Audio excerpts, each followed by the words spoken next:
Hey, good day, YouTube. Today is Sunday. It's the 22nd of October, 2017. And I got stuff stacking up to use the lift. And I need to get some stuff done so I can finish up some other projects. So I got the 59 Riverside Silver Pigeon Scooter. Got some other videos posted on that. And as you have maybe seen, this engine is not going to run the way it is, so it's definitely got a compression issue. Gonna have to deal with that. It's going to be a winter project, but the tires didn't hold air, and it was going to be time to do something with that because I need to be able to roll this thing around. So rather than just kind of patch it up or whatever, there's a, I think I'm committed to this project, so I thought I'd just put some decent tires on it. The wheels, so far I have two of them completely dismounted. I'm working on one. Are actually in pretty decent shape for its age. It's not like this thing's been sitting outside or something. So I've had to work on them just a little bit. I'll put you up in the stand here for a minute to get the tires off. Just thought I'd show you how I do it. You just kind of got to be patient with it a little bit and kind of work them off. These are two-piece wheels, so one side of the wheel and then the other side of the wheel cushions are done the same. I just kind of drive that screwdriver all the way to the bead and work my way around. It's going to take a little while to get it all the way off, but you can do yourself with these, or you can just keep working. I have tire tools and stuff too, but this will work. We'll just keep going round and round and round. Right to the bead. This tire is old and rotten.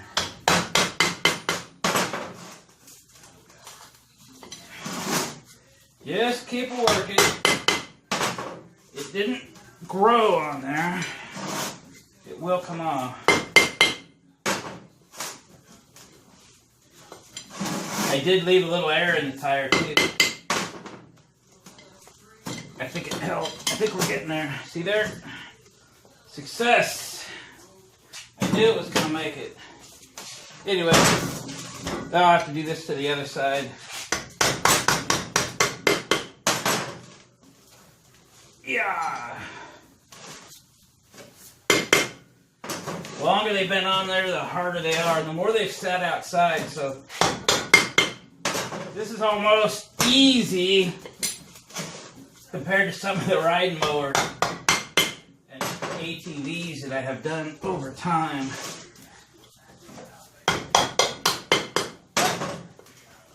Don't kill yourself. Go all the way around it a couple times. Drive it all the way to the rim. Get a little bit, little bit, little bit. Look at there. Didn't take long at all.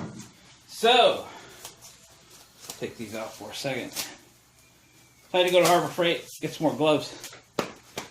You might say, what are we going to put on this thing for tires? Well, let's have a peek. These have arrived. Sorry, I didn't have it unwrapped. Woo-hoo, look at those. Pretty. Big, wide, white walls. I'm talking big, wide, white walls. Those would be pretty, won't they? Sweet! So anyway, wheels are going to be white. White walls are going to be white. Those would be cool. The downside is the tubes didn't arrive yet. As far as I know, the tubes didn't arrive yet. So I'm probably going to get the wheels cleaned up today and painted, which is fine. You want to let the paint cure for a day or two before we get too crazy about mounting tires on them and getting them all scuffed up. So that's the plan for today. We're going to clean these up. I was thinking to throw them in the electrolysis tank, and I still might.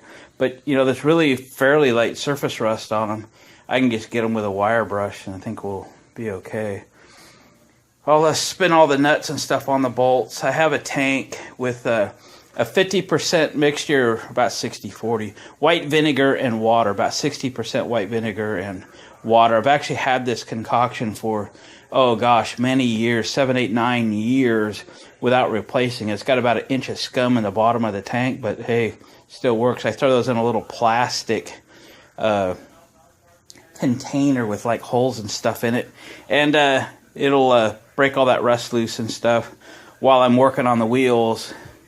Again, I think I will just wire brush these for today. I'll just work on a piece of plywood, screw them down to the plywood, and just hit them with a wire brush. Get them sanded, wiped down, primed and painted. I'm going to use Rust-Oleum on them. I don't know if I have any on the shelf in white. Oh, I might. Or if I have to go get some. Gloss white. Gloss white. Where can I? Here we go. So yeah, I got some paint.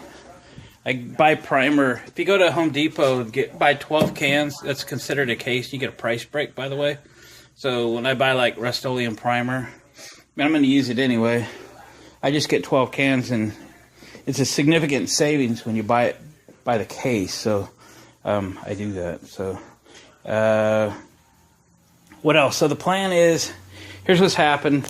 We're going to get this thing as a roller so I can get it off the lift and roll it around.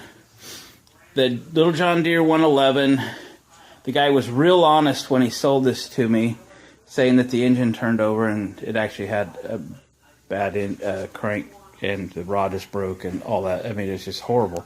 But I knew that before I bought it. What he didn't say is the transaxle was gone. So I get the thing running and driving, and I go out to like mow with it. I was even doing a video on it, and it thing just jumps out of gear and rattles and makes all kinds of noise in the rear. He didn't happen to mention that when he sold it to me. But, you know, I've never dealt with the transaxle in one of these at all. And there's a Facebook forum for John Deere, a couple of them actually for John Deere stuff. And the guys were very helpful and told me this was a Peerless transmission, a Peerless Model 801 to be specific.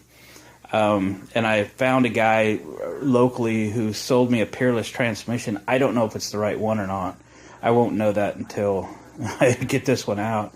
And I can't get this one out really till I get it up on the lift. So the next thing I got to do is transaxle in this. But that's not a hard thing to do.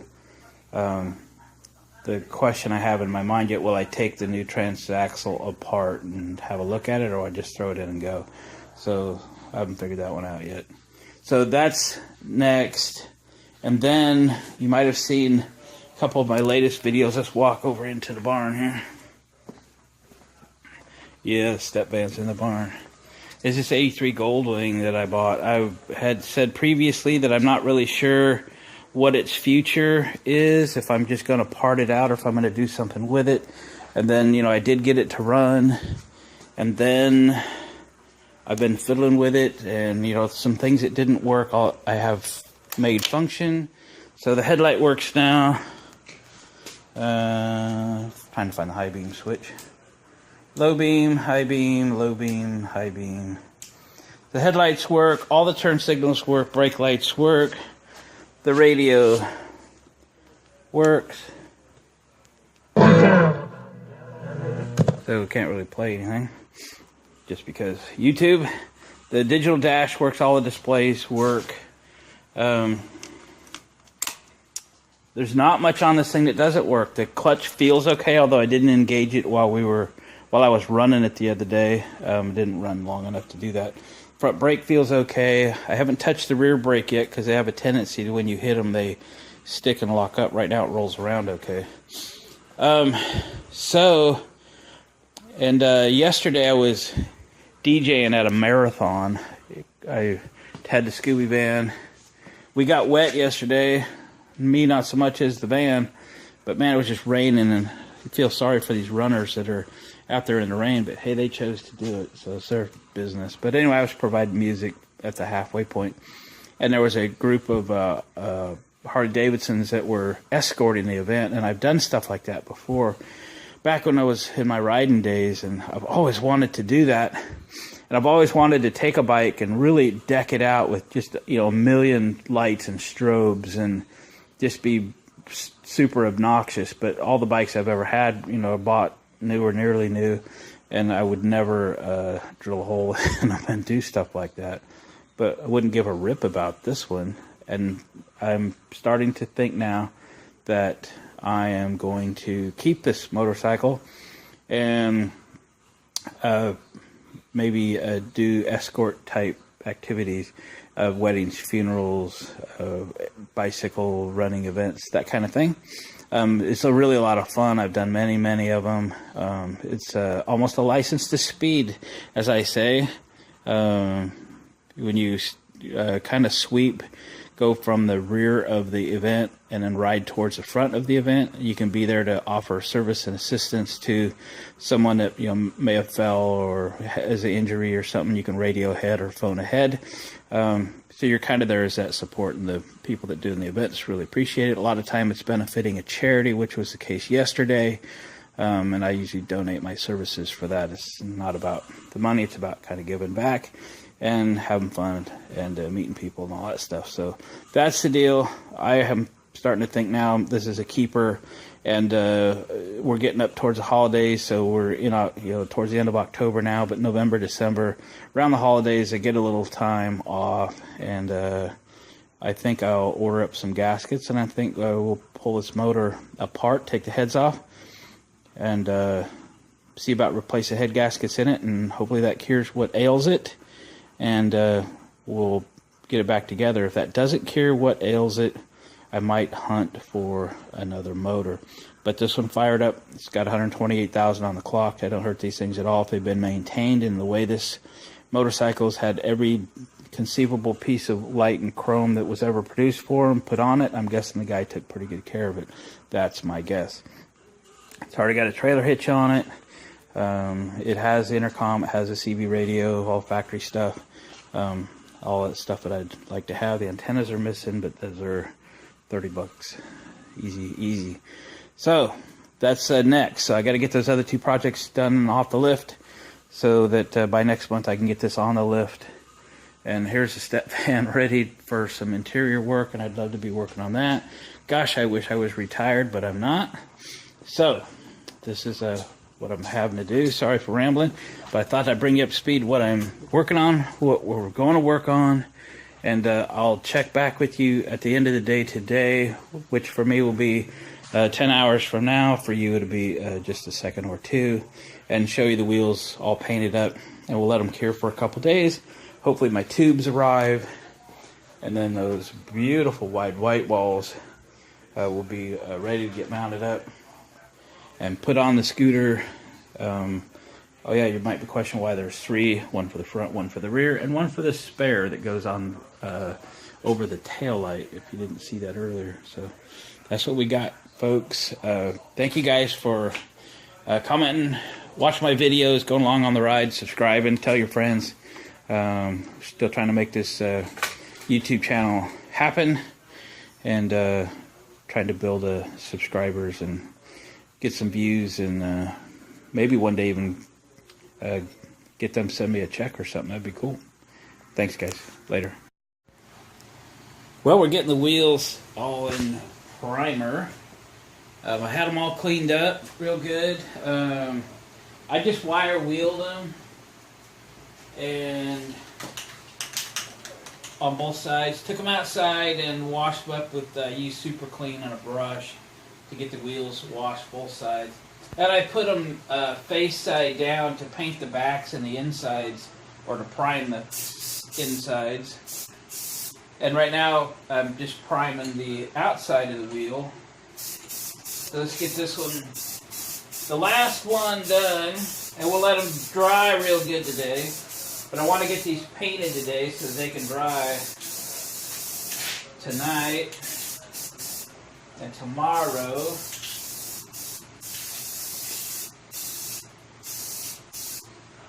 There we go. And we're using Rust-Oleum primer. It's you get these really tall cans at Home Depot. I just showed you a minute ago that you can get a better deal if you buy a dozen at a time. So then let's come back, and I'll jump in and grab the camera here real quick. We'll make sure we got all of the sides. They come out okay. I mean, they're not perfect. I'm not going to build a show scooter, or I'd have just had these sandblasted powder coated, but no sense spending the money on stuff like this. You got to understand what you're working with. I could spend $10,000 or $15,000 restoring this tractor and have the nicest one in the world, and it's still only worth $2,500. So I'm not interested in having $15,000 in a $2,500 scooter. So we're going to do this, and I don't need to spend a million hours on it. Maybe when I retire one of these days, it can be restored. But then again, I'm doing painting wheels and putting white walls on a scooter that doesn't even run right now. So that's a little backwards, especially for me. But I think we got all sides of the primer real good. These can sit here and dry real good. For a couple hours, I can go do some other things and come back. We'll get them painted again. I'm going to paint them white. I think I'm going to go with a nice bright white and that almost that butter yellow paint when we're all ready to paint this thing one of these years. So that's a little update, and I'll bring you back on when we're painting wheels. For me, 3 or 4 hours. For you in 2 seconds. And we're back. It's a few hours later, and we've got them all primed, got them all dry. I had put them face side down and painted white around this side. No reason to paint where the wheels come together. Then I can flip them right back over again and paint white on the outside of the wheel. So I've got a couple real light coats on those wheels. We'll do this one together. So layer real light coats. Maybe it takes 4 or 5 real light coats to get good coverage.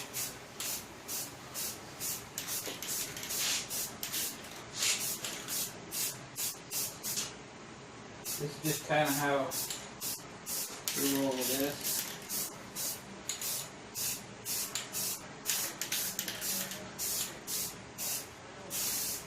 And not too much. Just let that sit, let her dry.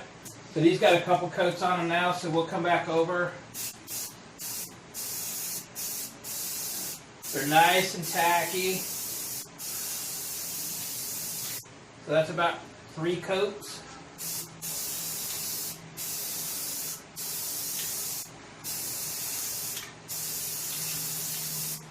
I got a fan running, so it's kind of blowing this fumes out of here.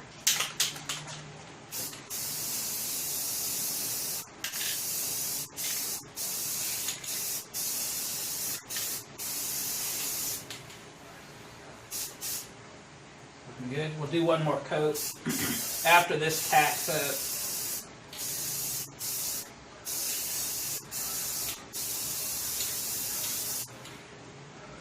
Looking good.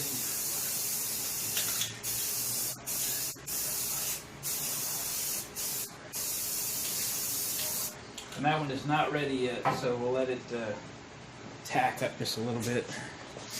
And we'll do that. So these are looking pretty good. Again, it's not show quality, but I'm not. Most of the wheel gets covered by that big old ugly hub on this side. And that chain guard. And on the front is that big old brake drum. I'm probably not going to do much with those yet. So they're going to have those ugly things over top of these pretty wheels for now. I'm just going to get it back on and get it rolling. So I can roll this thing around until I'm ready to address that engine issue. So I think we'll wrap this video up. So there's the white walls again. So next time you see this scooter, I'll have the tires mounted up and so forth. I'll go ahead and post this video, and then we'll get it all together, put them back on the scooter, and get that video posted. So with that, thank you guys for watching, your comments, subscribing, share it with a friend. We'll catch you guys on the next one.